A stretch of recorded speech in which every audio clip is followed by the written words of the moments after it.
This is Trump's America. Donald Trump, where are the eggs? There's no eggs. Nowhere. There's so many eggs available at Trader Joe's. Limit one per person.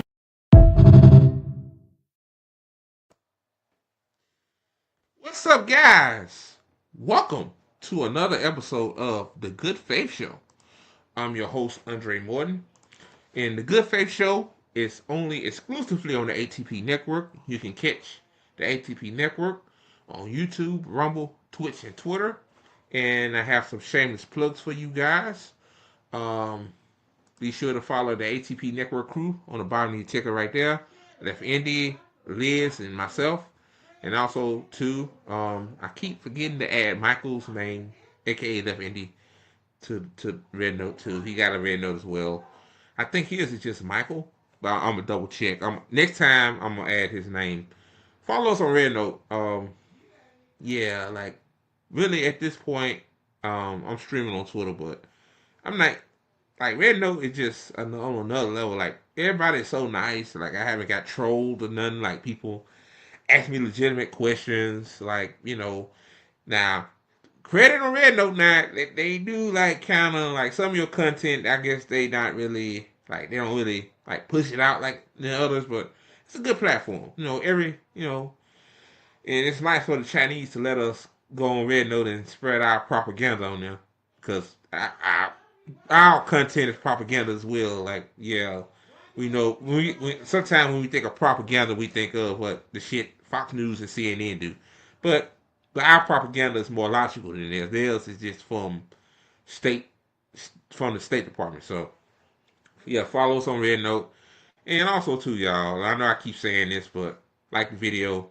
It helps us out in the algorithm. Yeah. Yeah. Thank you guys so much for watching our show on YouTube. Wherever you watch it on, like I really appreciate it, man. The co-founder, she's going through a hard time right now, so that's why you haven't been seeing her for a while. Yeah, I hope she come back soon. We all go through stuff, man. Being working class in this country takes a toll on you, man, mentally and physically. But again, like the video, pushes us out. So yeah, man, the video you just saw was from my favorite person. I like that woman so much.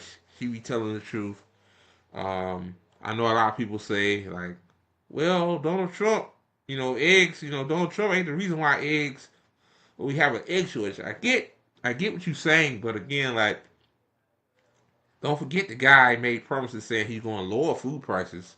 That means if he's going to lower food prices, then the price of eggs will go down, and we have plenty of eggs. Like eggs in some places is like $13. Fortunately, in my area, they're like $4, which is still too much. Like a few years ago, I could buy like three dozen of eggs for $4. Like, well, two really, but sometimes three. Like eggs was really cheap at one time, but yeah, like yeah. And then I hear that Trump's approval rating is tanking. That's probably the reason why, and also some of his crazy, wacky ass executive orders. So yeah, that's that. And also I got another video to show y'all too. Yeah, give me a second here. This sad right here, man. I'm gonna play this video in its entirety. Oh boy. Come on, Ice. Y'all could have let him see his pregnant wife before y'all took him.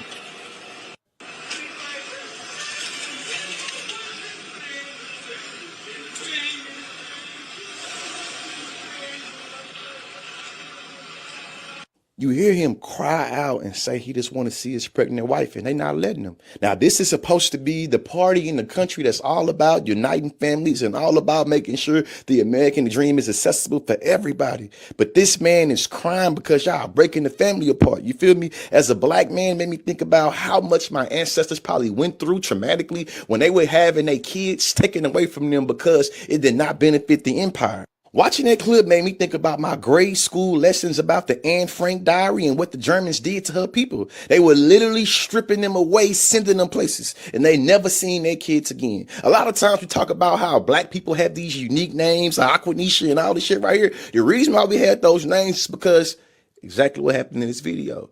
There were parents and kids being stripped apart, and we believed that having a unique name will allow for you to go to a plantation and be like, hey, y'all seen Geandre or Sheriel around here? Because those names were unique names. Think about it. A country that's trying to cut all of the safety net programs. I didn't even know that. Oh, that kind of makes sense. So it's easier to find your lost your family member that been separated from you. Wow. See, you learn stuff every day. I didn't even know that, guys. This is why, this is I think this is TikTok and Instagram. People put it on both platforms. Like this is why I'm anti TikTok ban, which I'm about to talk about in a minute. But let them continue. Like these people on here, man, they be cooking. They be cooking.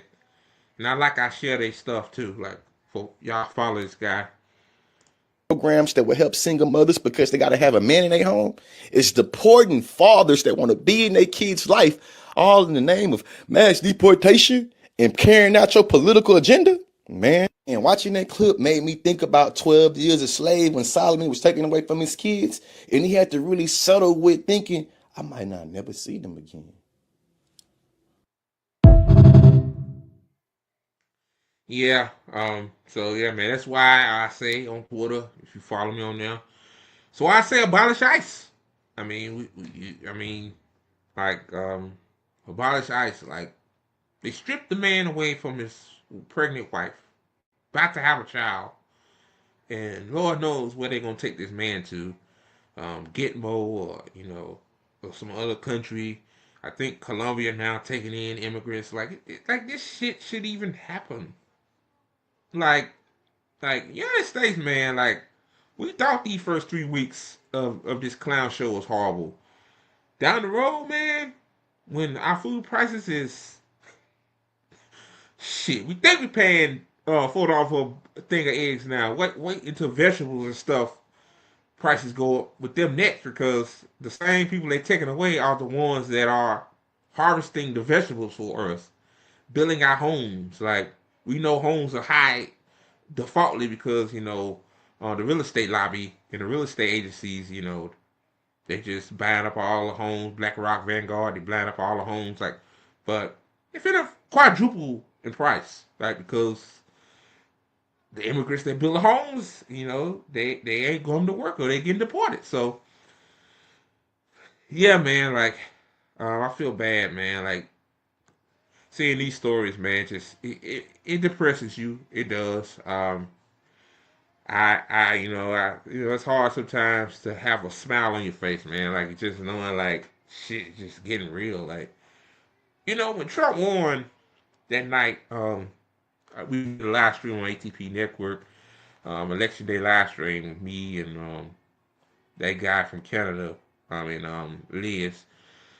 Man, like, when we found out he won, like, like in 2016 when he won, like, I won, I was a different person then. Like, I was mad, but like now, like, thinking about, this guy did say that, he was going to deport immigrants. Like, he said this shit during the campaign trail 2020, no, last year election, but like, seeing it in action, I guess it hits different. It does, and then yeah, so yeah, man, that's sad. From breaking news, I got this from JB.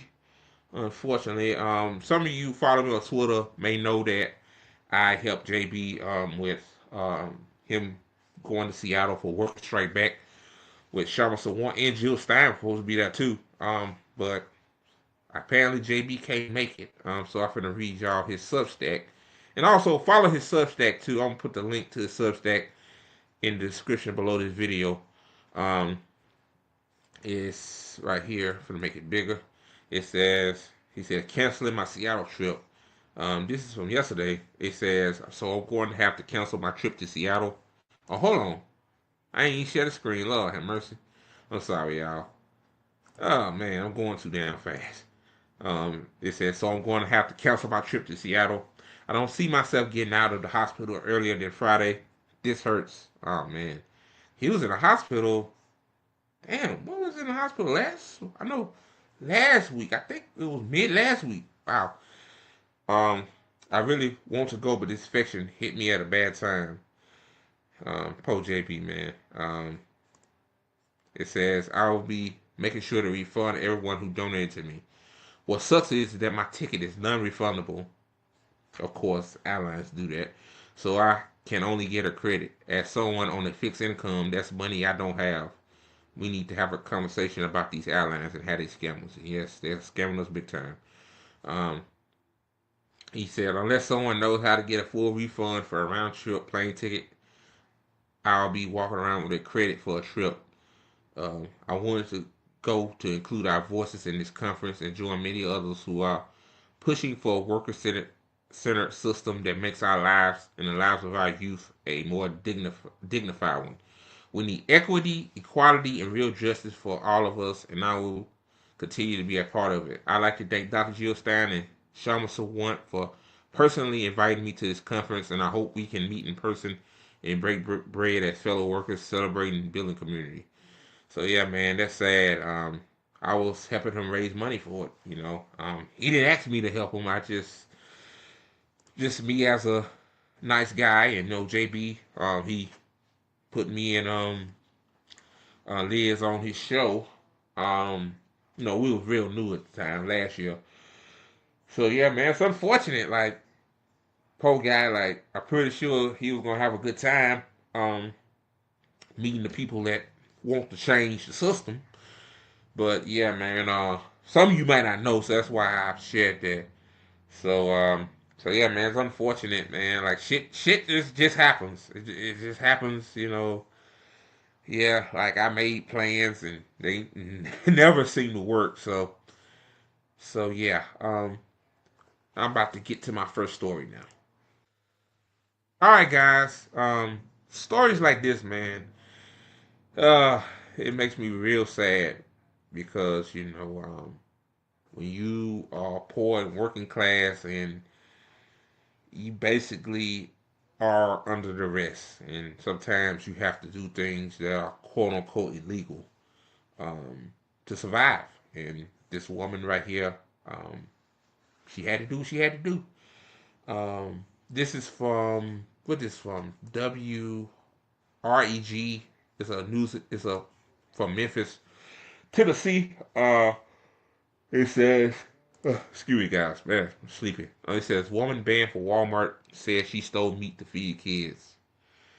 Oh man, see, this is why they should make food a right, not a privilege. Like, you shouldn't have to have money to buy food. Food is grown on this soil, on this earth. You know, it don't matter what y'all believe in religion or not. Like, all the natural resources, all of this shit was made for us to use, and it's everything now is paywall. Like, to buy food is paywall. Like, look, if you go to a restaurant, you have to pay to eat, because people making this. That's fine, but I'm talking about like going to a market, a grocery store, and buying food. You know, that shit should be alright. But that's the radicalness in me. So yeah.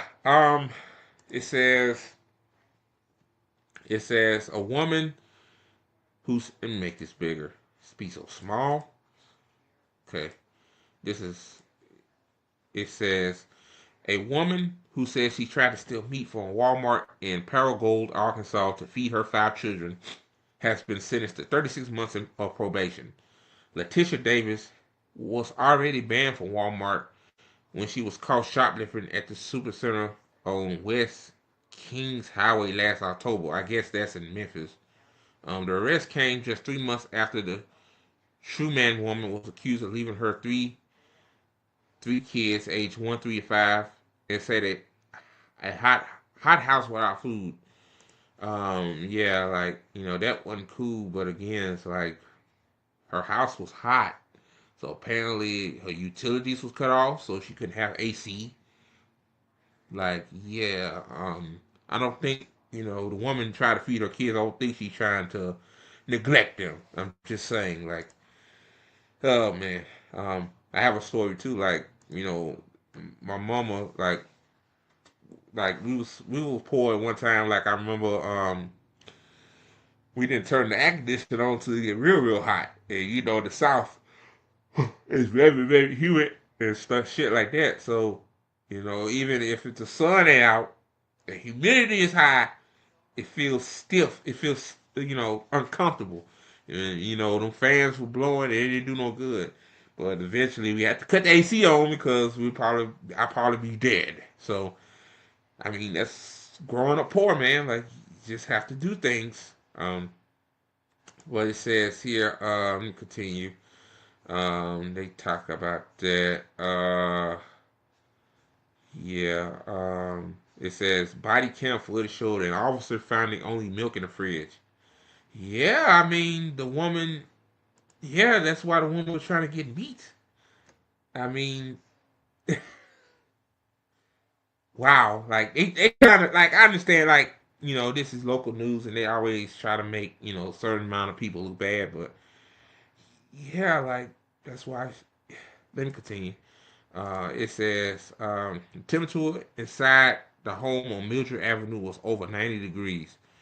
It says Davis pleaded guilty to one count of child endangerment and received 48 months of supervised probation. At the time of her arrest, the children's father was given temporary custody of the kids. It's not clear who has them now. Paraguay police said Davis told them she knew she had been banned for all Walmart locations when she tried to hide food items in cardboard boxes to take out of the store.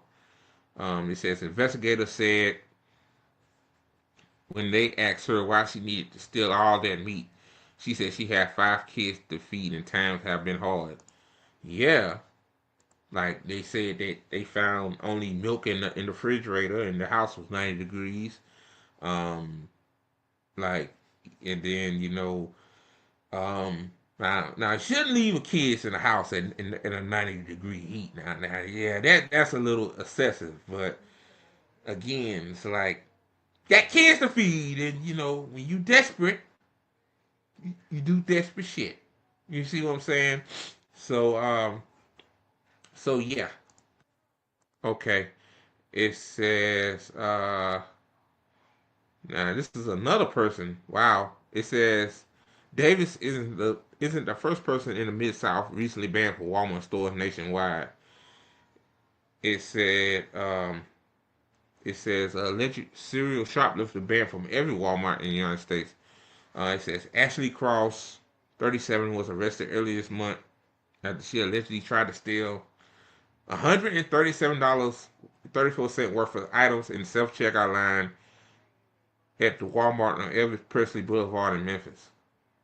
I hate to say this, but Walmart, because you don't want to hire cashiers, like people are stealing every fucking second of the day at your store. Like there's nothing new about that. But see, I call her, you know. It says police said Cross was a authorization of agency list and was not allowed at any Walmart in the United States due to her previous shoplifting encounters.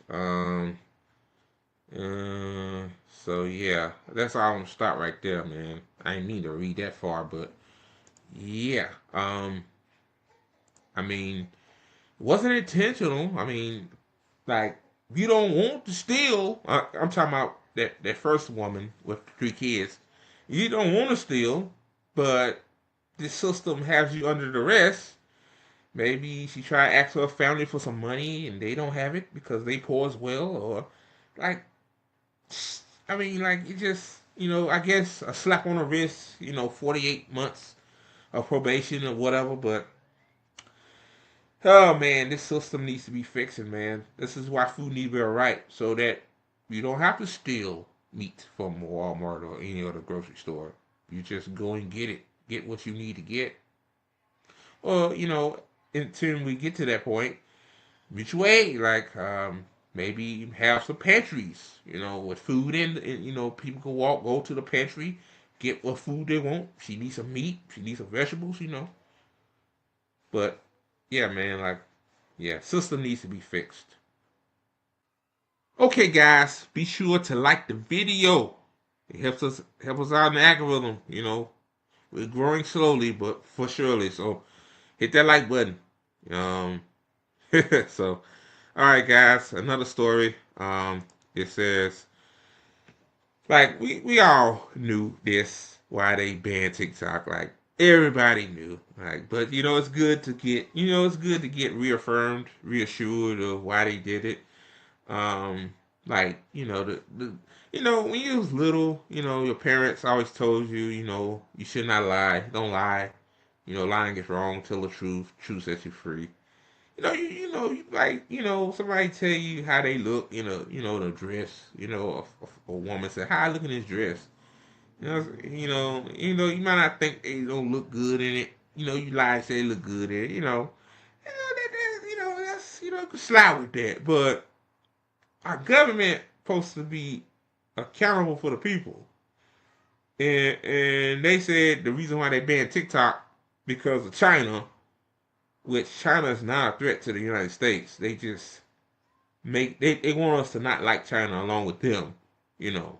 See, because China is becoming a big powerhouse in the world. Like, to be honest with you, the United States is not the most powerful nation in the world anymore. I don't really think it really was. Maybe after World War II, but like, really, you think about it, like, we didn't win no other wars like Vietnam. Like, they whooped our ass. Like, nobody will say that. But yeah, I'm getting off topic here, but it says from Middle East Eye, it says U.S. TikTok ban linked to pro-Palestine content rather than China threat. Insiders reveal. Wow. Um, I mean, anybody with a low IQ could have realized that. It says U.S. officials and lobbyists say the push to ban the Chinese-owned application gained momentum during the war in Gaza. Yeah, duh, because um, you had a whole bunch of people educating other people about what Israel been doing before October 7th. Like, the occupation did not start on October 7th. Like, people need to know that. I guess a lot of people really don't know that. Like, Israel been, you know, like, occupying Palestine since 19 really before 1948, but when 1948 was like when they really really hunkered down on it. Yeah, like, but yeah, like, we knew it. It says, I gotta make it bigger again, man. Be smaller than a mug. It says, at the Munich Security Conference, U.S. Senator Mark Warren, the top Democrat on the Intelligence Committee, said he wished to reveal what he called the real story behind the recent um, legislations to restrict the Chinese-owned applications. Warner's fellow panelist Mike Gallagher, a former U.S. congressman and current Palatine executive, oh, I'm probably botching that word up, was the one who first introduced the bill in 2023, claiming TikTok was a national security threat. So we had bipartisan consensus. Gallagher said, yeah, because both of y'all are owned by APEC. We had the executive branch, but the bill was still dead until October 7th, and people started to see a bunch of anti-Semitic content on the platform, and our bill had links again. Anti-Semitic. He said, this asshole Warner said, so saying free Palestine from the river to the sea, saying that Palestinians should have their land back, is anti-Semitic. That's like saying, you know, oh God, man, I lost my train of thought. But y'all get it. Now, let me continue to read. Like, I'm so sick of that. Like, okay. Um, and also too, this probably so saying Hamas had a right to retaliate is anti-Semitic too. Like, what Hamas did was in international law. So Hamas was going by international law. It's not like Hamas is a being a rogue actor here. Like I always use this example. It's like somebody come into your house, take the motherfucker over. Like you been like let's say you've been like blindsided about it. Then later on, you you come up with a plan to try to retake back what's yours. So like that's basically what Hamas was trying to do. But again, that we anti-Semitic man, saying that Palestinian women and children should have their heads blown off. Yeah, that's anti-Semitic. You know, telling people that Israel is an imaginary state. That's anti-Semitic. It's anti-Semitic to say that. Should say that according to these idiots on this article here. But let me continue.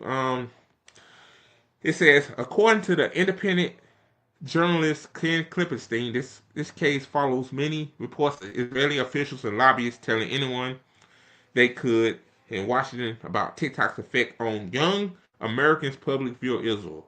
That's what it was about too. Not only the anti-Semitic part, but yeah, a lot of young people don't like Israel because they realize the truth about what Israel is actually doing.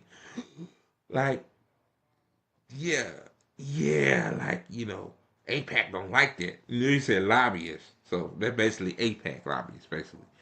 Let me continue. It says, a memo produced by the State Department for its Near East affair diplomats, which Klippenstein obtained, described how Israel's Deputy Director General for Public Diplomacy at the Foreign Ministry, Emmanuel Nahshon, blamed the huge opposition to the war in Gaza on TikTok's algorithm.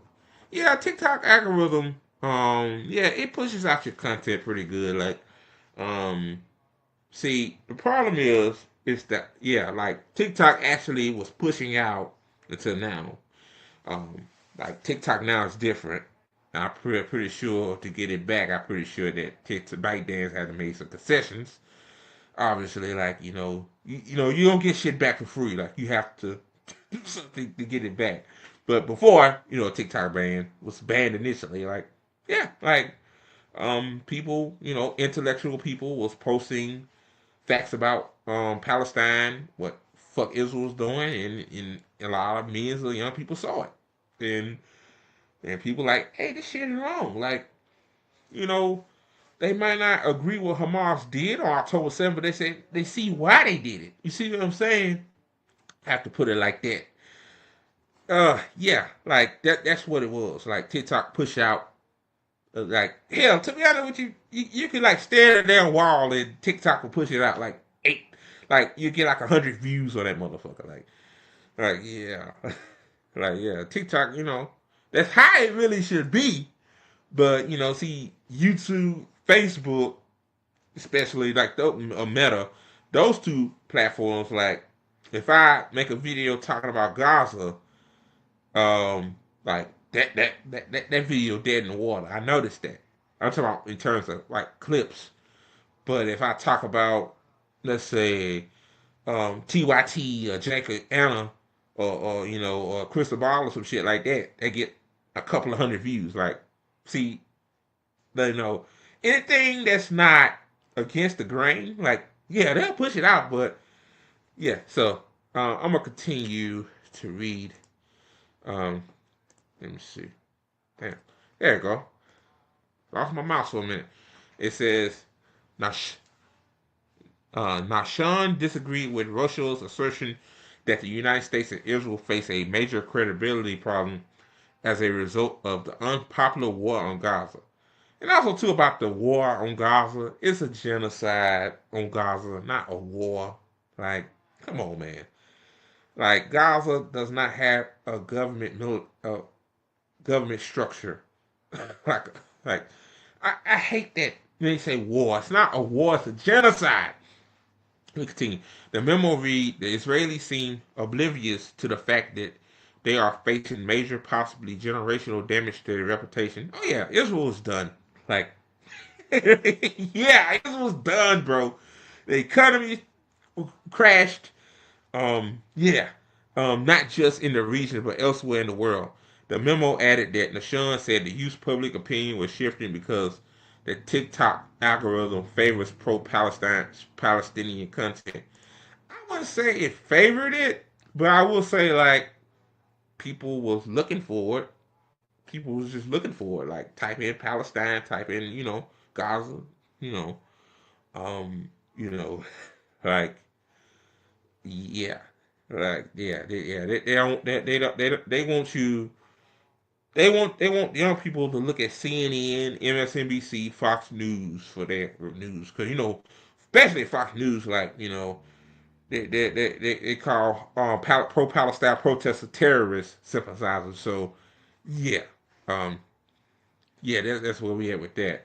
Uh, I'm gonna watch that video later after I read this. It says several U.S. lawmakers and prominent figures have been attacking the platform due to the alleged prominence of pro-Palestinian content on it, including Republican Senator and former presidential candidate Mitt Romney. Some wonder why was such overwhelming support for us to shut down potentially TikTok or other entities of that nature. He said in May, if you look at the postings on TikTok postings, wow, this guy's he's such a boomer or late millennial Gen Xer. In a number of mentions of Palestinians relative to other social media sites, it's overwhelming. So among TikTok broadcasts, translation, all this truth about Israel, like Israel is really apartheid, really apartheid state, and all that true stuff, that shit gotta go. That's basically what he's saying. Let's see what the fuck Nikki Haley as saying. He says Nikki Haley, another former Republican presidential candidate who last year infamously signed an Israeli bomb meant for Gaza, would finish them. Yeah,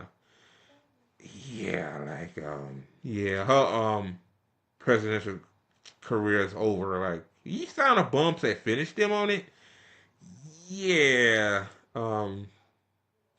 Okay. She said she believed what that simply watching videos or TikTok will make a user anti-Semitic. Oh God. Oh God, it's anti-Semitic shit, man. TikTok was briefly banned in the U.S. after a law that forced its Chinese owner ByteDance to either sell it on national security grounds, which I hope they don't do, or face a ban on January 19th. While President Donald Trump temporarily reversed his Democratic predecessor's TikTok ban the day after he took office, the application's future in the country as well as the state of its pro-Palestine content remains clear. Well, um, like you can't say free Palestine because apparently they said that's hate speech. So yeah. Um, it says when the application was available to Americans again in late January, many users pointed out phrases like "Free Palestine" were flagged as hate speech, like I just said, raising concerns about political potential censorship on the platform following its return to the U.S. So yeah, man, like TikTok is not the same. We should kind of expect that. Like, ain't no way they let the app let the platform be banned for like what 12 hours, and then it comes back and you can't say free Palestine. So yeah, um, yeah, and then hearing that Trump will not make an effort to keep TikTok. So yeah, like I tell people, you better stay on Red Note. Follow us on Red Note down there. That's where we're gonna have to be at. Follow me and the co-founder Liz. That's our usernames right there. So I'm finna play this video. And as of today, right quick. Let me see. Make it bigger.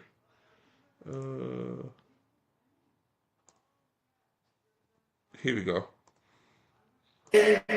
TikTok is back. Could pro-Palestine content on TikTok be a factor in the proposed TikTok ban? Typically, the Israelis are good at PR. What's happened here? How have they and we been so ineffective at communicating? You know, before I let this asshole talk, let me say this. When people see on TikTok and other social media platforms that Palestinian women and children have been, their heads been blown off on those platforms, and then what happened to Hammer Job and what Aaron Bushnell did, like people seen all that shit.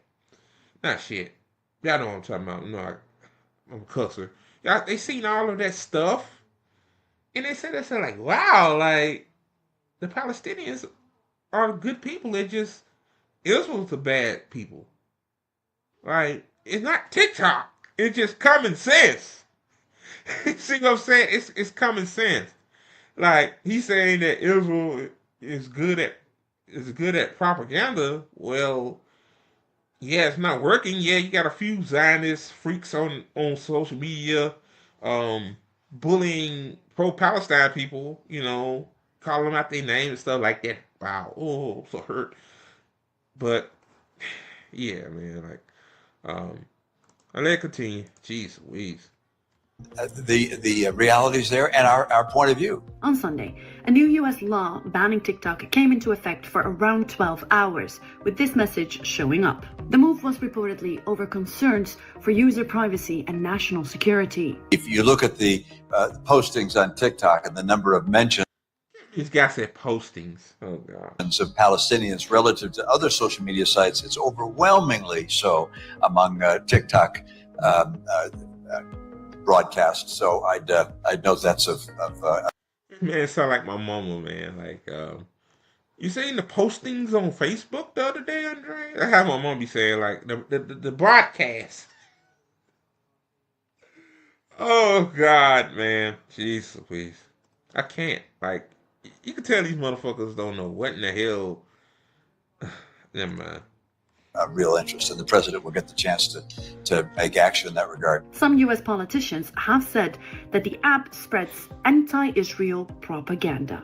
When you have Hamas, But ain't propaganda free speech? But you ban people using their First Amendment right.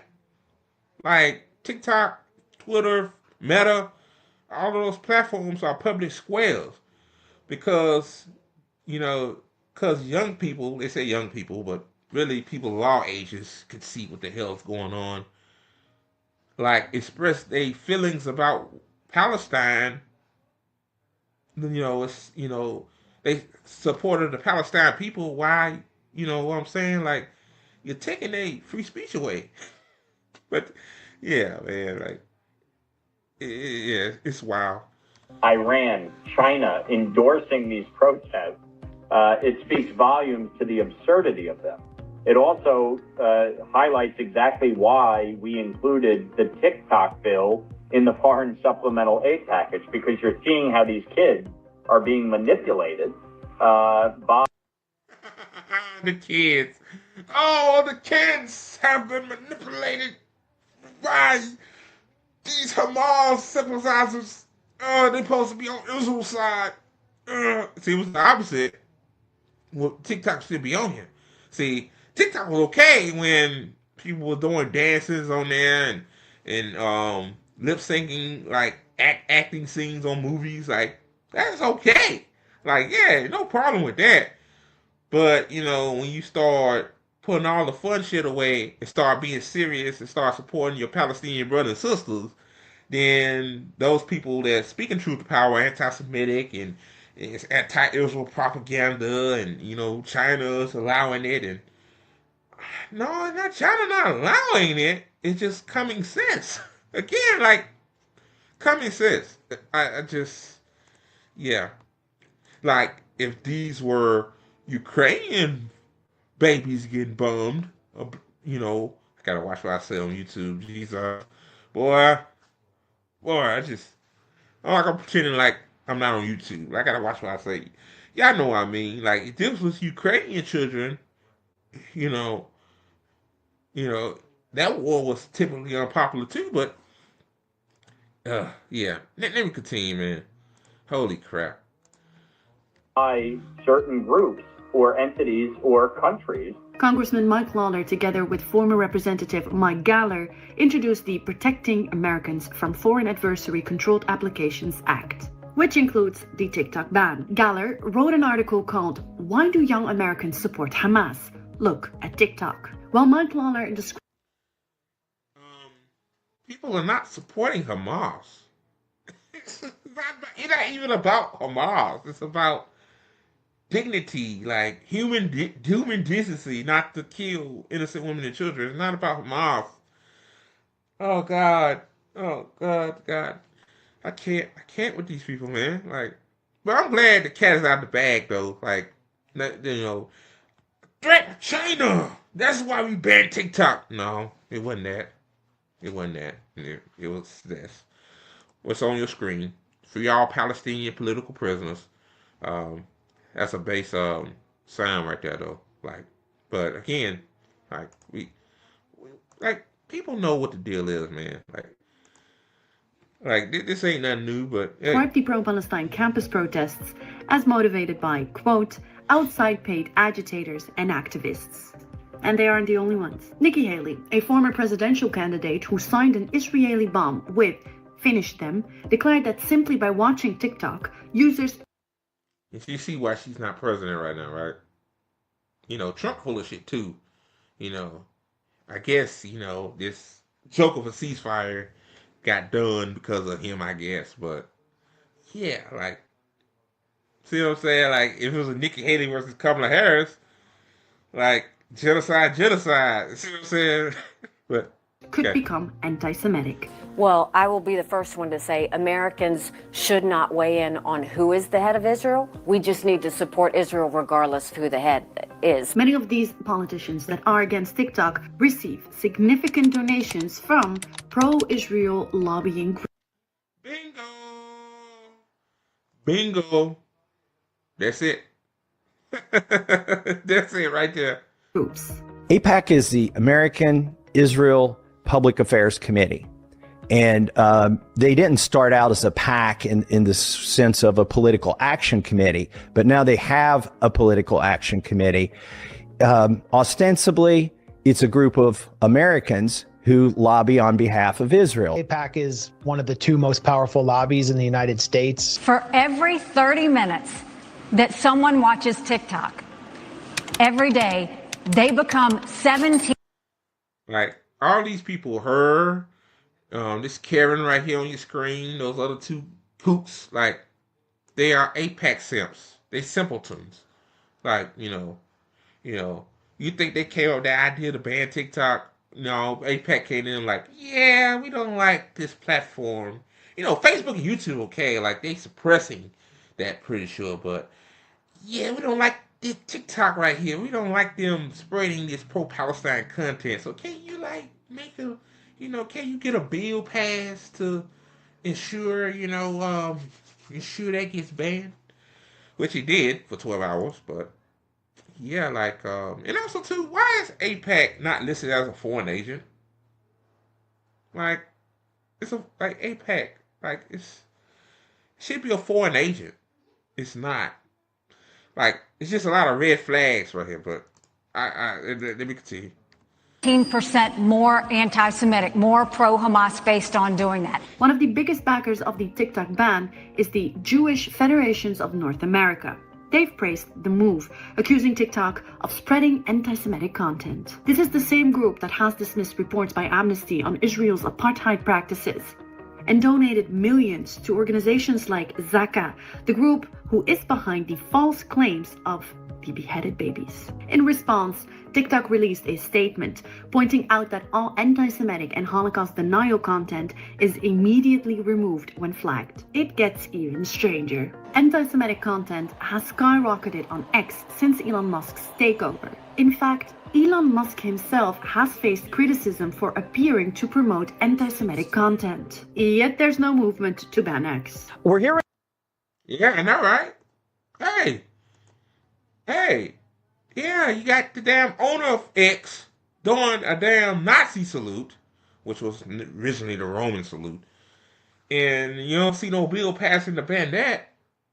Like that's anti-Semitic. Then you got Kanye West on there talking out of his head. Like Kanye West is not mentally well. Like that's probably why people ain't really giving a shit about it. But yeah, like there's a lot of Nazi shit on X slash Twitter. So, but these people are full of shit. They're full of shit. I'm gonna let it continue for another minute.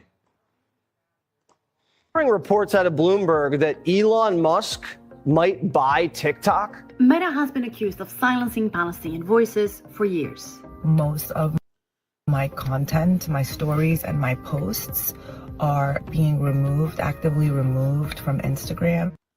Yeah, about that, like it's a lot of my comrades on Instagram, especially that makes mutual aid requests for Palestinians, for them to some of them to leave and some to support them generally. Like they can't certain words you can't use on Facebook anymore, they have to like go around it. And apparently it's still up on there, so see Facebook, you can't talk about Palestine on Facebook. Twitter, I mean, they probably nick the algorithm to ensure that the pro-Palestine content don't get pushed out. You comply. They comply, they fine. And if Elon Musk bought TikTok, which according to Michael, shout out to him, he said that ByteDance, has a law that something about that. So I don't think that's going to happen. Thank God. Oh God, like Elon Musk fucked Twitter up. Like Twitter is so unstable. Like good Lord knows what the hell he gonna do to TikTok. TikTok's okay, like the user interface and stuff like that, but good God, like Twitter interface is just so shitty. I could really make a separate live stream about that, but I'm not. Let me continue, man. Reports from Hamle, the Arab Center for Social Media Advancement, reveal devastating impacts on Palestinian influencers and journalists. Posts supporting Palestine are often shadow banned, with creators saying they've been affected by the tech giant's discriminatory practices, a claim Meta denies. Pro-Palestine content isn't unique. Of course they're gonna deny it. I mean, Twitter as well. Like me and Mari, follow Mari. Mari resisting on Twitter. Like she tweets none but Palestine content. Like we've been shadow banned on Twitter because of our content. Like, it ain't only Facebook, it's Twitter as well, but I could let it continue. To TikTok. According to Statista, Instagram had 6 million posts with hashtag Free Palestine on November 7th, 2023, and 230,000 with hashtag Stand With Israel. Yeah. I mean, that right there. That's why they shadow banned it. That's why they shadow banned. That's why they shadow banned pro-Palestine content, because there's more good people in the world than bad people in the world. Like I say, if you're a Zionist, if you are a Zionist, you're a heartless person. Like how can you support that? How can you support that? Like you just like Nikki Haley, Joe Biden, Kamala Harris, like all of them was just toxic, sick, vile, evil motherfuckers, man. But yeah. So why target TikTok? Banning TikTok won't necessarily silence pro-Palestinian voices, but it does raise the question, who decides what voices get hurt? So yeah, y'all, that's that. Man, like I like this video, good video.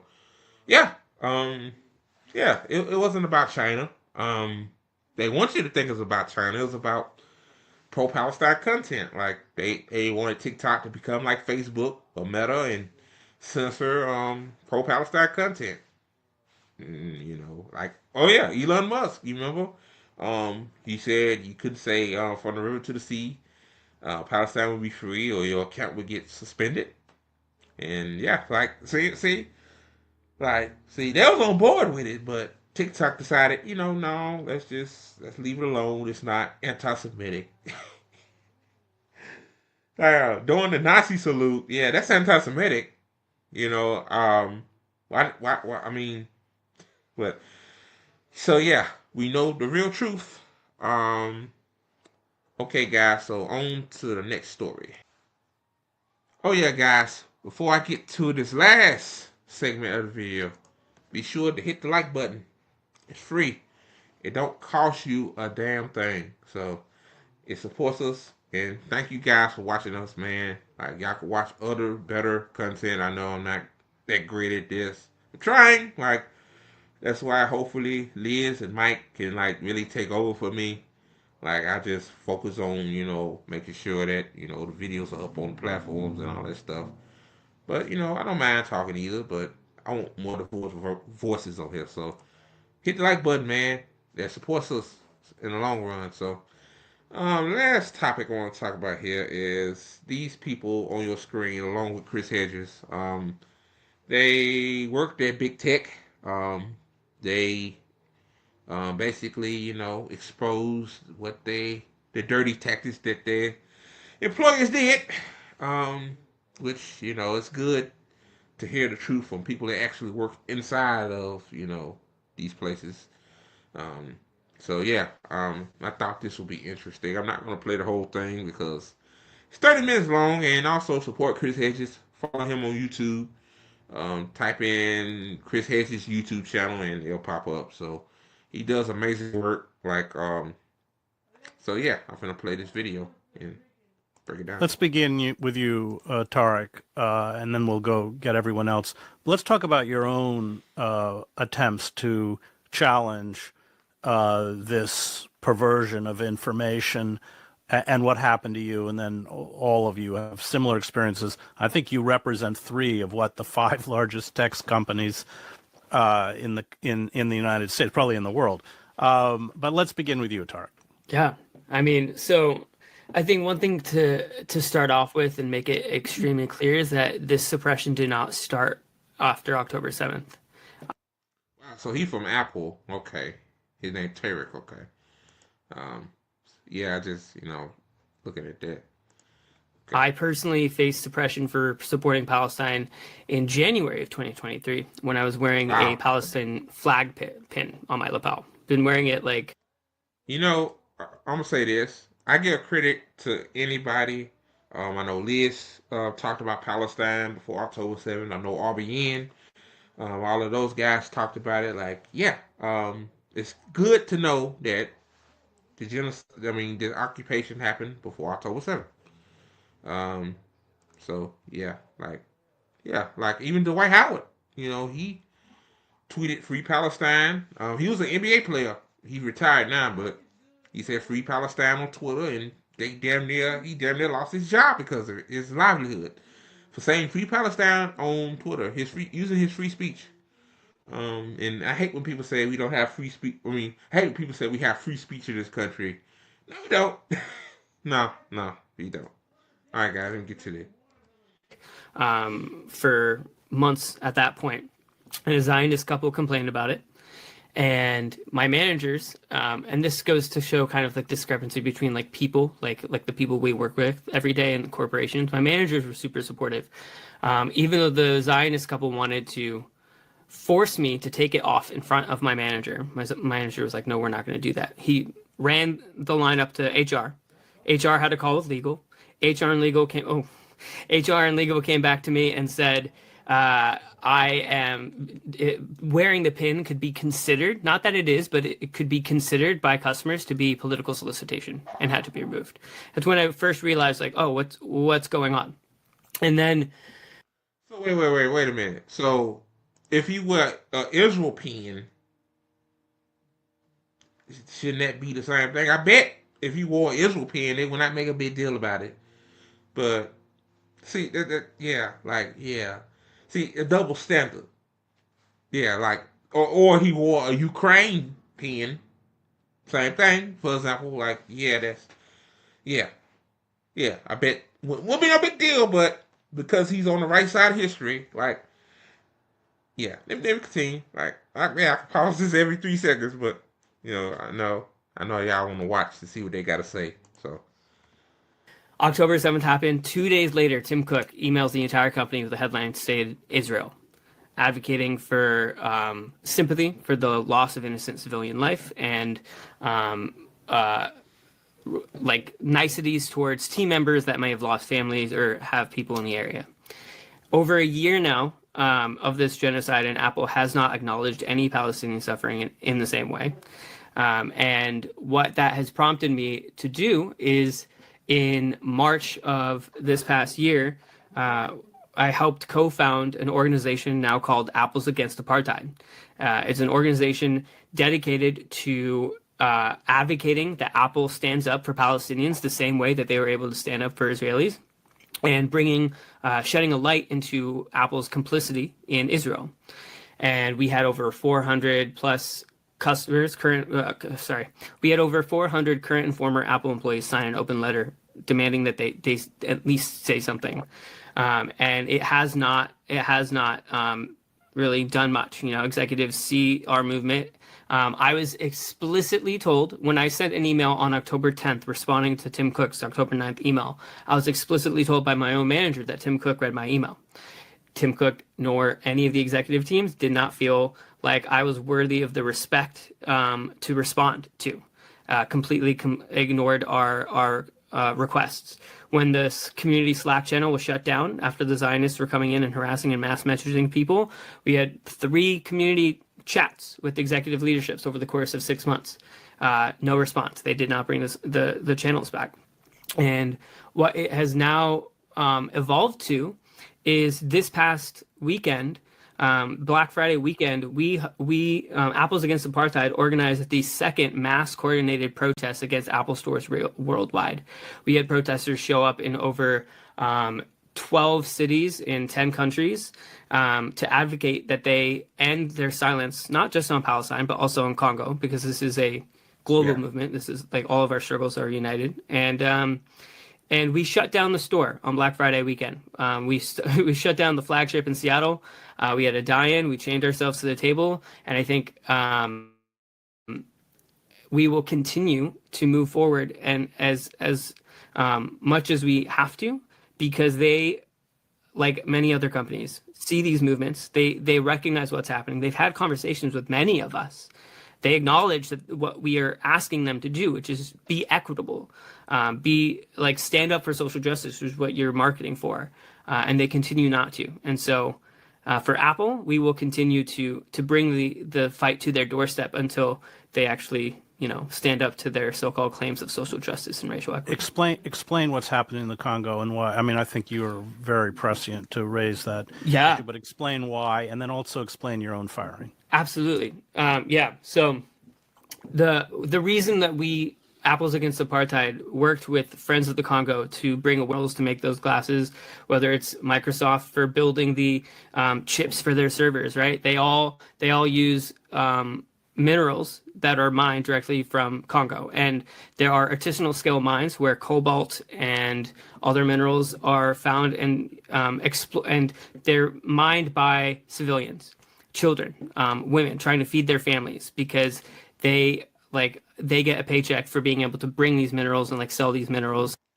See, one thing that gets me is that this is why instead of these companies axing the Congo for their minerals, they're just using slavery basically to take it to make these the computer I'm using, the laptop I'm using, your cell phones, your TVs, even your lithium ion batteries, guys. Your Teslas, your EVs, the sources for that come from the Congo. And you see these pictures, earlier, last year, I played that video about now this was years ago.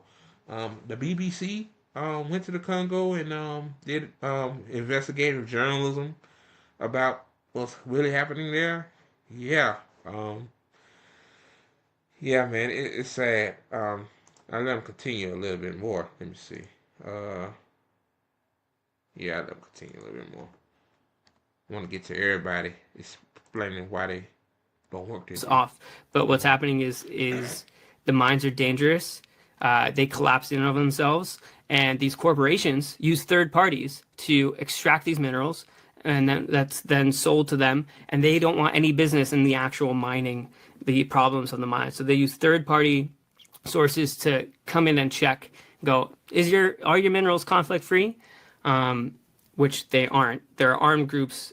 So basically the way that it works is these minerals are mined in Congo. Many of the minerals are then sold to Rwanda by these armed groups, and Rwanda sells it and says, "Oh, hey, look, we got those minerals ourselves. We don't have any child labor or any human rights violations happening in our mines," and that's how they're able to get away with that. So basically, These motherfuckers slick as hell. Alright, I ain't say they slick. Oh, okay. They slick, but it still come from the Congo. No matter for example, if I get it from China, where China got it from. See what I'm saying? Or Norway, or Germany, or France. France. Yeah, yeah, France. Oh boy. I just, yeah. we're trying to bring attention to the fact that you are literally using minerals that come from Congo. You should be paying the Congolese people adequately, and you should be making sure that the Congolese people are not suffering to get these minerals that you are required for your products. And then firing. Yes. Tell me about that. And when it comes to my firing, I was fired 3 weeks after I published an op-ed on Mondo Weiss, going in depth into how racist Apple was being. It goes into the donation matching, it goes into the Slack messages, the meetings with executives, and the racism that many Palestinian employees were facing all around the world. And 2 weeks later, I was trying to film, a video of myself doing my job for some B-roll, because I was asked for it for an interview. I said, sure, I can do that. And apparently that is the technicality that they got on, because I was using my personal device on the phone and they're concerned about customer safety. I had an HR investigation the next day, and was fired 3 days later on that Monday, which is wild because I've been a part of HR investigations and these things normally take weeks, and they were able to action upon my mishap immediately. Never mind the fact that I worked for this company for over 10 years, was a solid employee, had never had any sort of issue with the company whatsoever. They didn't care about that. Exactly. They don't care. To be honest with you, you can be the best worker on any job. And when it comes to you using your free speech or one mishap to them, you're out. It's just the way it is. Shout out to this guy though. He doing work. He actually organizing. He trying to get the word out. He's just not. You know what I mean? He actually walking the walk. They were waiting for me to mess up so that they can get me on that technicality, and not for the fact that I'm advocating for Palestine. Some of them have seen it before, and they're still in awe just as much. First began working for Meta, what you thought Meta was, why you were excited to work for Meta, and then follow that trajectory to your own dismissal. Yeah. So I've been working in tech for a while, but my personal passion has been community building, and I've worked with various nonprofit organizations. And one of the organizations that I worked with was the Sisterhood of Salam Shalom, back when I lived in San Diego, where it brings together Muslim women and Jewish women together in friendship. And the idea is first establish these personal relationships, get to know someone as a human being before engaging in these more controversial topics. So this chapter that we started in San Diego, I started it with my friend Eliza. It was really made possible by Facebook. We just created this Facebook group. It allowed us to have discussions. It was easy to put up events. It was easy to see who's joining. By the end of it, we had almost 400 members. And I saw the power of Facebook to build community. And I thought, wow, what a company that aligns with my personal mission statement of community building. I mean, Meta's mission statement is literally to give. Yeah, I thought all of these platforms were supposed to be a public square where people could actually build community. Forget like I always say, like, in terms of, online, like, infiltrators and all that stuff, just forget about that for a minute. Like, the purpose of it, supposed to build community. Then maybe if you don't live far from each other, maybe you can meet in a place and really organize on the ground or something like that. But in terms of like what you actually organizing for, I guess with these tech companies, yeah, it's a problem. Like, isn't Facebook like the same one that had all these the Proud Boys and all these other organizations to to to build community to build J6?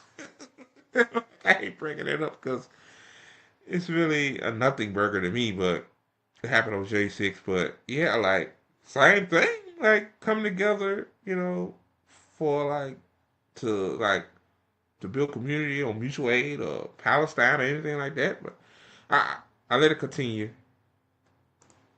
Give people the power to build community and bring the world closer together. So I do think that I did come into this company enamored by the mission statement, which I don't think a lot of people are these days. I think they are coming in for the paycheck. And that's why I think I was so hurt when October 7th happened, and even it started showing even before October 7th. I mean, I think this company has changed a lot, even in just the past 3 years, in terms of focusing on profits over people, in terms of defunding all the social impact projects that. Yeah, like yeah, Facebook, man. I don't even use it, but my mom always tell me it's an ad. When she watch a video on Facebook, it's like an ad.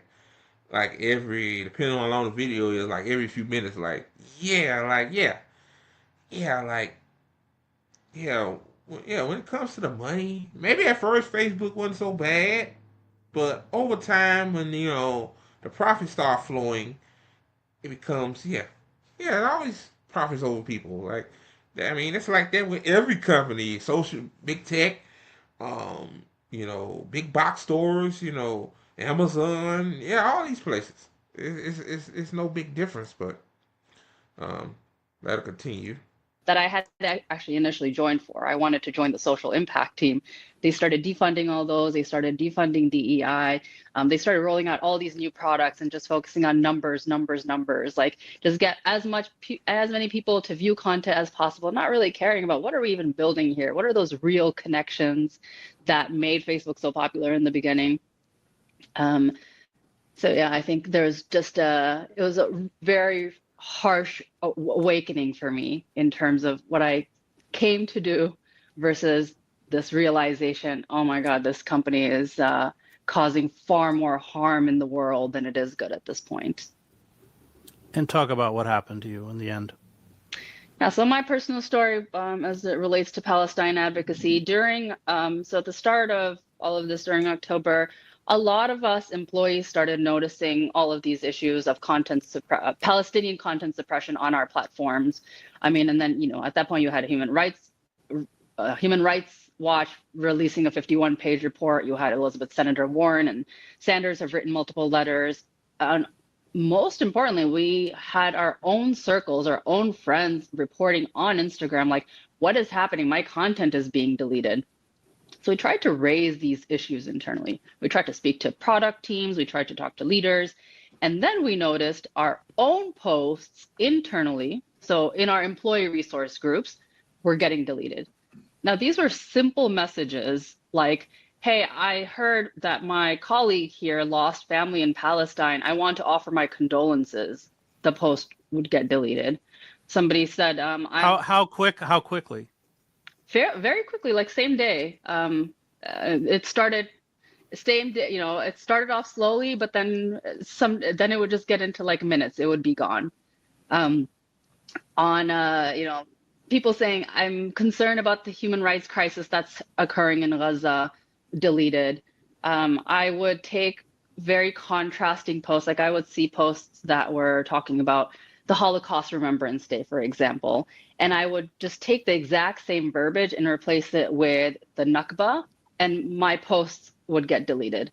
in the UN's National Solidarity Day with Palestine, we all got together and we're like, let's write some nice messages to our Palestinian colleagues to offer them some support and during this time.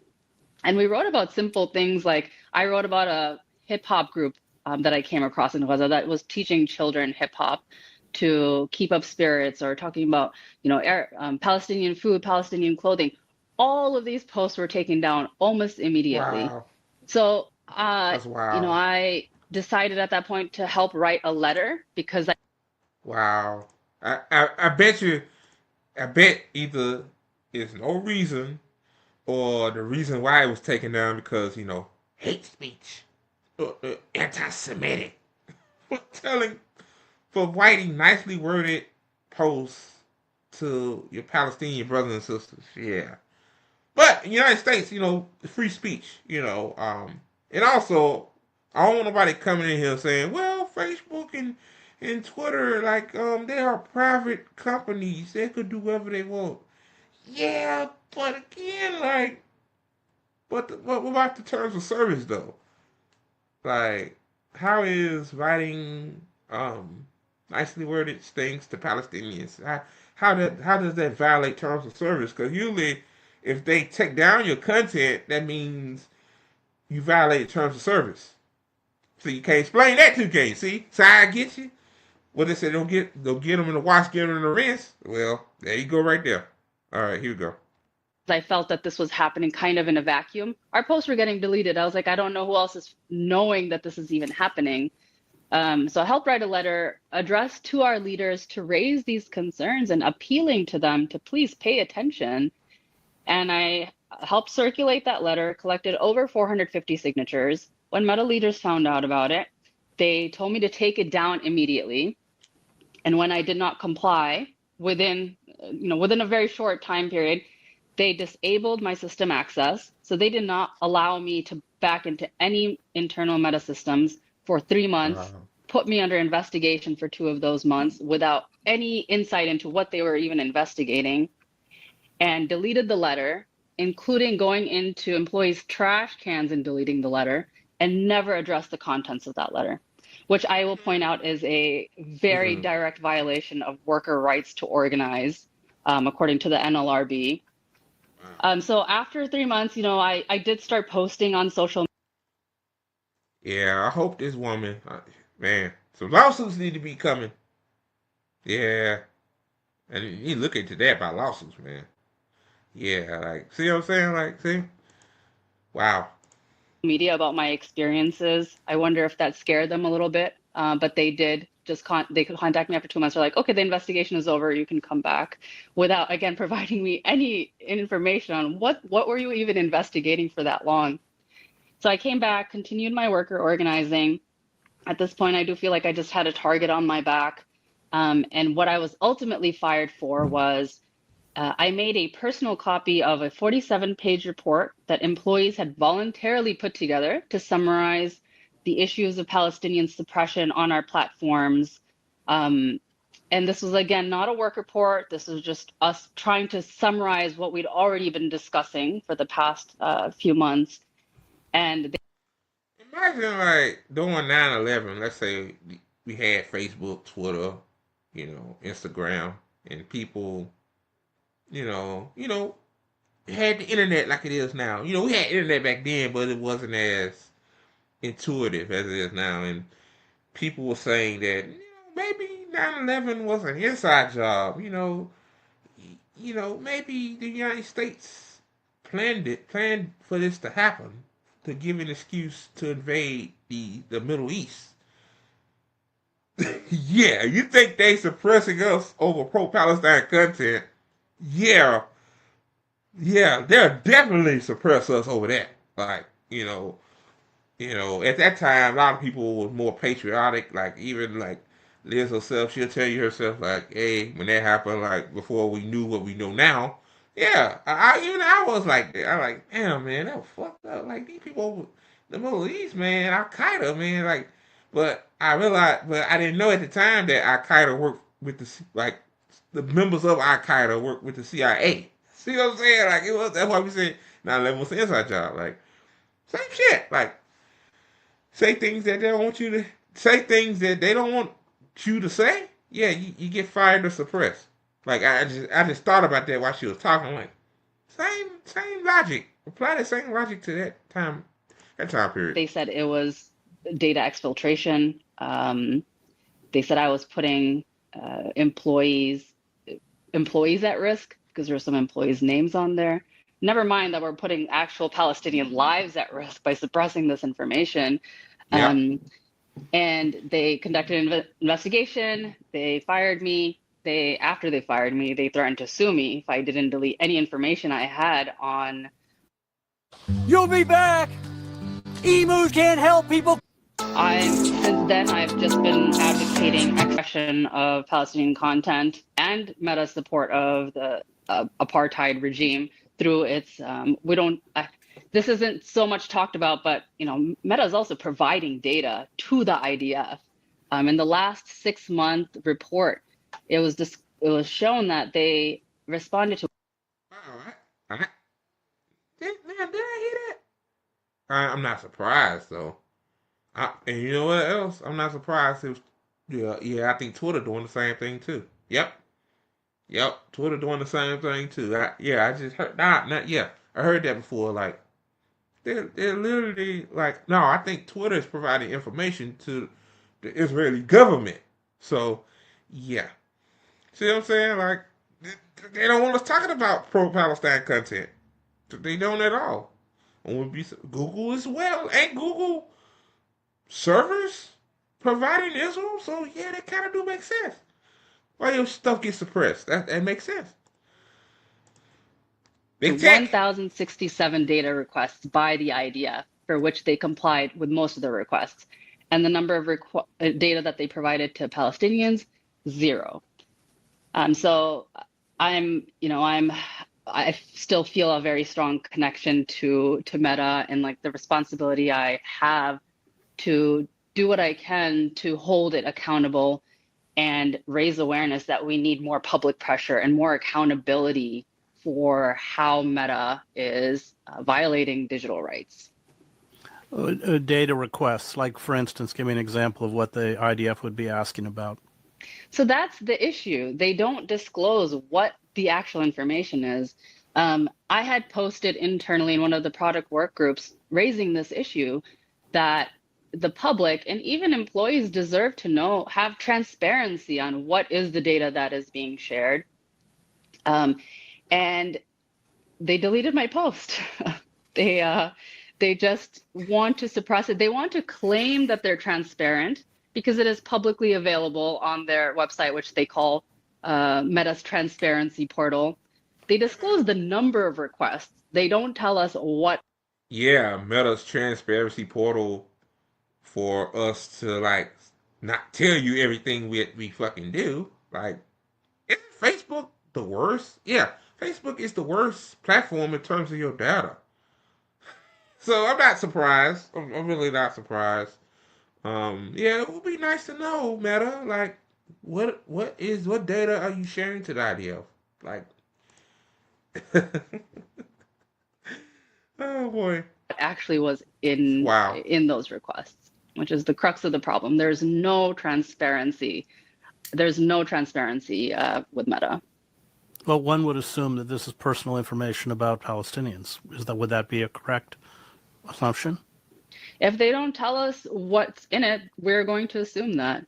And a lot of these concerns from employees was raised after the article came out from 972 about WhatsApp metadata being used in Lavender to kill Palestinians. And we asked, hey, is Meta providing WhatsApp metadata to the IDF? Yeah, because I just started thinking about it. I thought WhatsApp supposed to be encrypted. Like, I thought Meta said even they don't access your WhatsApp messages. See what I'm saying? Like, nothing is safe, man. Nothing is safe. You got the NSA/CIA spying on us. Then you got Meta collecting all of your data. And Twitter as well. Elon wants your data, more of your data.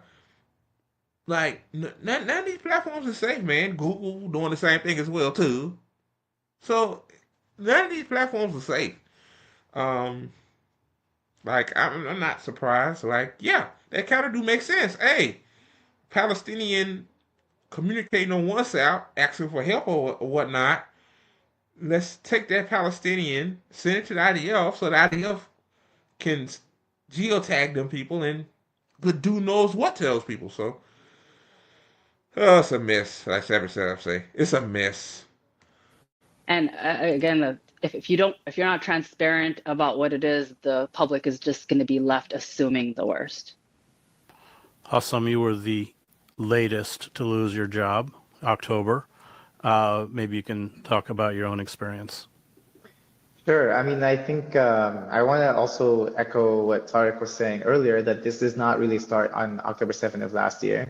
My own experience with retaliation, repression, intimidation at Microsoft started like mere months after I had joined the company, before even turning my 1 year anniversary. It was in 2022 when it was shortly after Russia invaded Ukraine, and then Microsoft, like many other American companies, just stopped selling any technology in Russia whatsoever. And I posted a question on an internal forum that is specifically designed to ask questions. The crazy thing is, all of these American companies stopped working with Russia, but has Russia suffered because of it? Like, shit. Oh man, like, yeah. I just thought about that as well.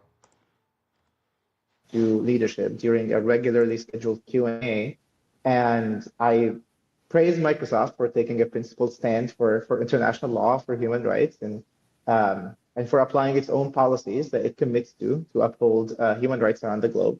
And I simply asked, when do we decide to uphold these policies? Is it only when it's politically convenient? Is it only when the victims are white? And I mentioned multiple examples when we have not applied the same standard. One of the examples, I mean, I mentioned the Uyghur Muslims in China. I mentioned the bombings of Iraq and Syria and Yemen. But then one of the examples I mentioned is when previous year in 2021, when Israel was murdering innocent Palestinian children and women, there wasn't even, a statement of solidarity, let alone like kind of taking a more principled stance. And simply asking that question was enough to prompt an internal investigation by HR, where the first accusation that was made against me is remarkably that I was singling out Israel, which is funny because I was doing the exact opposite, and they were the ones who were singling out. Oh God, typical Zionist sympathizers rhetoric. Oh, you criticizing Israel. You shouldn't do that. You singling out Israel. Why? Because he realized that even 2021, see what I'm saying? Like, I give people credit and credit is due, talking about this occupation before October 7th. Like, how is he singling out Israel? He just, like, I thought that, like he said, Microsoft stands on principles. Like, he just basically speaking out on truth. Oh God. Oh God. In like my last segment, I talked about the TikTok thing. Like, this is why they banned TikTok. Like, hey, I bet y'all if TikTok was pushing out pro-Israel content, pro-Israel, I mean, pro-Ukraine content, let's say that as well. The same with like these people, was still doing the opposite. Like, they'll still have their jobs. Like, see what I'm saying? Like, it's like being on the wrong side of history is a benefit than being on the right side of history. When you're on the right side of history, your name get pushed through the mud, you get suppressed, you get censored, you get ridiculed, you get fired from your job, from your livelihood, by the way. Like, these people had jobs, like, they gotta pay the bills. It's a shame, man. Like, but you gotta say to yourself, like, us, us on the ATP network, let's say me and Liz, Left Indy, these people, Chris Hedges, like Max Blumenthal, like all of us are right, like in terms of this Israel-Palestine situation. Like, we will be vindicated eventually. Like, I guess we getting there now. Like, more time goes on, like people like, damn, this shit yeah, Israel is the enemy here. So yeah, and sorry for my camera doing this, guys. It has focusing issues. I have to fix that. I need another camera anyway. Um, but let me continue, man. Like, yeah, play a few more minutes of this, and I'm gonna call it quits for the day. Israel. And I spent 2 hours in this HR call, being grilled about my political views. The HR person who was interviewing me later revealed that she was Israeli herself and that her own biases was informing like why she was talking to me in the first place. She asked me questions such as, "Are you aware that Arabs are actually thriving in Israel?" When I pointed out that multiple human rights organizations had labeled Israel as an apartheid regime. What? Boy, that's they say that's bullshit. Bullshit, bullshit, bullshit. Huh? This was apartheid. If it was apartheid state, like how is Muslims thriving? Muslims are not thriving in Israel. That's the point. Like they want to ethnically cleanse Gaza. What? Okay. I'm gonna leave that for y'all to talk about amongst yourself. Like, yeah. And then after 2 hours of that intimidation, I basically made it clear to her that I'm not going to back down. I'm not going to apologize for what I said. And I did nothing wrong. And basically I told her if this is a fireable offense, like you can go ahead and fire me. And then after that incident, I mean, a month after, she concluded her investigation and told me that there has been no violation found. But it was clearly an attempt at silencing and intimidation. And it showed to me the bar of acceptable discourse and internal dissent. Like that simply asking a question where Palestine is mentioned is not acceptable. So that was my first interaction with that system that systematically dehumanizes Palestinians. Then you fast forward to October 7th of 2023, where the very first thing, that first Monday, first business day, we all get an email that says, "We stand with Israel," right? A couple of days later, they like on October 9 or October 10, Kathleen Hogan, who is the head of HR, she releases the statement on, in to the public kind of internal forum, and every single employee can see it, again, saying we stand with Israel, offering resources and support to Israeli employees, mourning the tragic loss of civilian lives and and the horrible terrorist attack and whatever.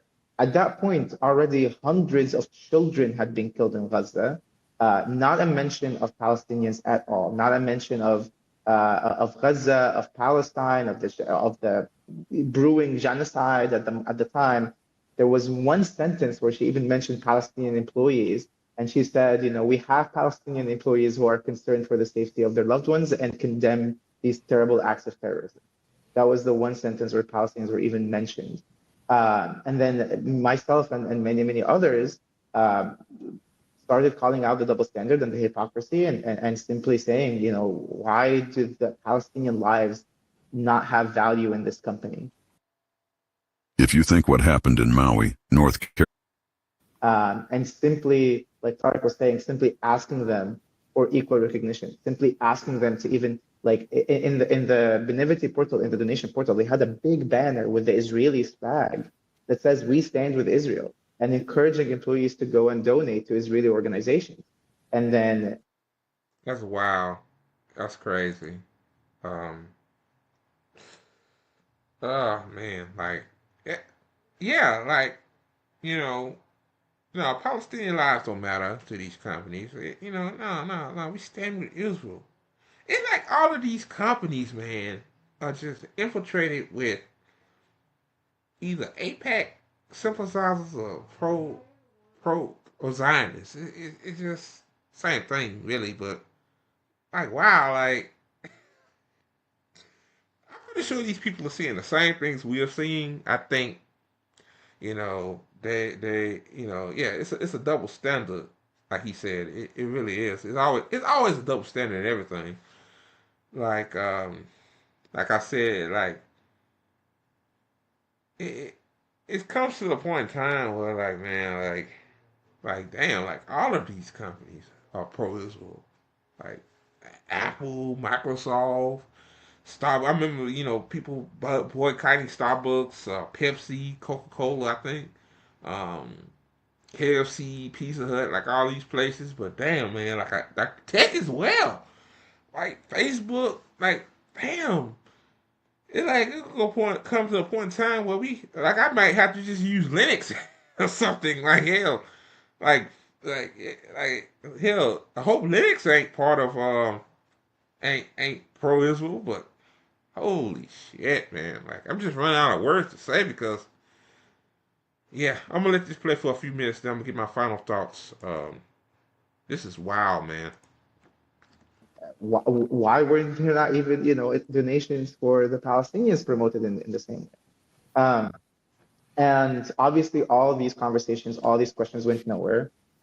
They tried to suppress us over the course of months after that. They suppressed, deleted, harassed, intimidated Arab, Muslim, Palestinian, and pro-Palestinian employees who tried to call out this issue. In some cases, they selectively applied their policies in really obvious ways. In other ways, they completely invented new policies altogether when the existing policies didn't fit their narrative. As a simple example, after some Palestinian group tried to invite a speaker to speak about Palestine, they shut down the event. They claimed it was not compliant.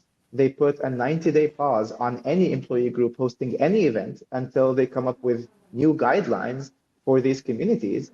And basically, the new guidelines said that no employee group is allowed to invite any external speaker whatsoever.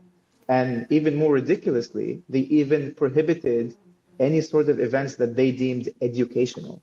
And that educational clause was then used to suppress any mention of Palestine on the basis that this is educational, including a friend of mine who's a Palestinian coworker who was blocked and censored for months from being able to talk about her own family history in a regularly scheduled like employee spotlight series because she was talking about the Nakba, because her family is originally from Palestine and was displaced outside of Palestine. And because now you're being educational, why are you talking about history, right? So that was as an umbrella term to block any sort of mention of the word Palestine. Myself and a group of other employees started No Azure for Apartheid, which is an employee-led group aiming to end our relationship with the Israeli military. We started kind of doing more research into Microsoft's relationship with Israel. We discovered things that were shocking even to me, honestly, about how Microsoft is deeply embedded in the Israeli war machine, how Microsoft was before Project Nimbus, and in many ways continues to be one of the main cloud providers to the Israeli government, which is essential in oiling its war machine that is committing these massacres against my people. And then at some point, I kept talking about these issues internally. I had a 3 months investigation at some point launched by HR against me, simply for asking for putting a comment on an internal forum that said that with or without, I'm quoting here, like, with or without your sympathy, Palestinians will attain the dignity, the freedom, the liberation, and the respect that they deserve everywhere from the Jordan River to the Mediterranean Sea. That was enough to launch a 3 months investigation, which resulted in, before I was even fired, resulted in. So basically, he was fired for saying, as we all say, from the river to the sea. That's what the Mediterranean River connects to the Jordan River. From the river to the sea, Palestine will be free. I guess they say it's anti-Semitic. It's crazy. Extreme sanctions, every single lever they could pull short of termination, including financial sanctions, including having zero bonus that year, zero stock awards, zero salary increase, including not being able to be promoted for a whole year. Meanwhile, dozens of these hateful anti-Arab, anti-Muslim comments that we reported, including someone calling me a member of Hamas, someone calling me a terrorist, someone calling me no one who simply hates Jews, and again, remarkably. Yeah. I'm ended there. Yeah. Same on Twitter. Like, I mean, you get called every name in the book for speaking out against what Israel's doing, and you call, yeah, Hamas sympathizer, terrorists. Nothing gets done to them. You report them to Twitter, for example, because I be on Twitter. I used to be on Twitter a lot at the time, and Twitter seeing an email saying, this person did not violate our terms of service, but they technically did. They wish me to unalive myself, like, or yeah. But I say do this and say fuck Israel, and I get a notification saying my post has limited visibility. So yeah, it's like see the double standard. Like these three people that you just saw, like their livelihoods have been taken away from them because they spoke up for Palestine. Like, but I pray every day that everybody that um it speaks up against what Israel is doing, speaking up for the Palestinian people. Like we on the right side of history, man. Like that's the bright side of this. Israel's reputation has been tarnished thanks to TikTok. But yeah, like who gonna look at Israel like in a good light? Like how can you you look at Israel like they have blood on their hands, man? Like oh God, like it ain't funny. I'm just laughing at just looking at these people's stories. Like they've been sanctioned, their livelihoods been taken away. They've been investigated. It's crazy, man. I give credit to all three of these people for speaking up, man. I know it's hard. Losing your job like that. That's obviously devastating within itself. But yeah, man.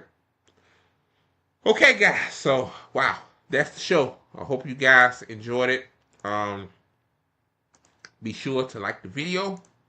Pushes us out in the algorithm. I know I've been saying that so much. It's because it's important. When you like the video, more people watch. It's still a very, very small YouTube channel, Rumble channel. Gotta get the Rumble followers up, man. Still at 50. Come on. I know y'all watch our stuff. I know y'all like us. Hit the like video and follow us on Rumble. On Twitch, 2 or 3 people watch, one stream. It had 31 people watching. People watching it. It's just, I know we small. I know Twitch is a gaming platform. I'm trying to get on Rockfin. Get on Rockfin is real hard. So yeah, like the video. If you're not coming in, rewind to the beginning. It's a good show. Follow us on Twitter, the ATP Network Crew. And follow us on Rednote as well. Because TikTok might not be here in the next couple of months. So, alright, guys. Thank you so much for watching the Good Faith Show on the ATP Network. I'm Andre Morton signing out. And oh yeah, I always say before I close this out, fuck Benjamin Netanyahu.